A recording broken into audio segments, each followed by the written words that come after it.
Melissa Barnes, and I'm the chair of the IFPMA Ethics and Business Integrity Committee.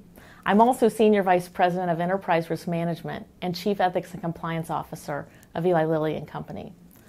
I appreciate you taking the time to learn about the revisions to the Code of Practice and also for acting as a champion for business integrity in all that you do. I also want to thank everyone who has worked so diligently over the past 2 years to get us to this point.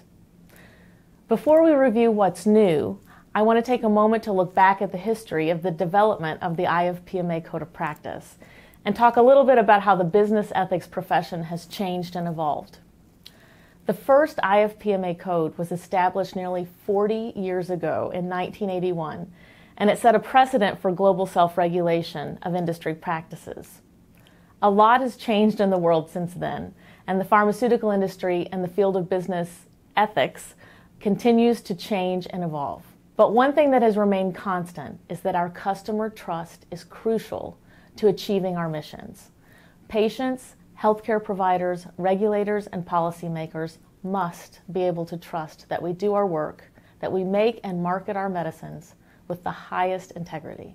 The IFPMA Code of Practice was last revised in 2012 to reflect the established principles at that time.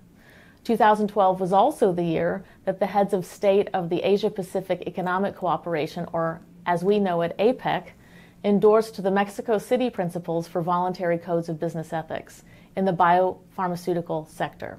That established a comprehensive ethical and integrity framework for our industry. The 2012 Code took a rules-based approach, which we now understand may have some shortcomings. While it may work to improve overall compliance with policies and procedures, it doesn't necessarily help instill the type of culture needed for our organizations to have effective ethics and compliance programs. Our programs rely on strong policies and procedures and a culture grounded in integrity, values, and principles. With this type of culture, employees use judgment to make good decisions and ask for help when they need it. The work we've done on the 2018 Code was marked by several global agreements on important topics. I want to call attention to one in particular, the IFPMA Ethos. We developed the Ethos to replace our guiding principles and to facilitate the shift from a rules-based approach to a code based on values, and above all, customer trust. So we put trust in the center of our ethos to emphasize the integral role it has in our 4 additional core values of care, fairness, respect, and honesty. Our ethos, therefore, ensures that we have a solid foundation on which to build overall awareness of ethics and business integrity. As we work to align our individual organizations' code with the 2018 Code of Practice, we must all continue to work together. While the development of the 2018 Code is important, this alignment is what gives the code its value.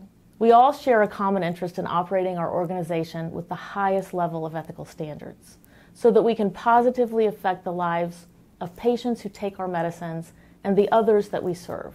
Please take the ethos and the 2018 Code to heart in all you do every day. Thank you again for your time today to learn more about these updates, and thank you for helping our industry and our organizations keep integrity at the heart of all we do as we work to improve the health of people we serve around the globe.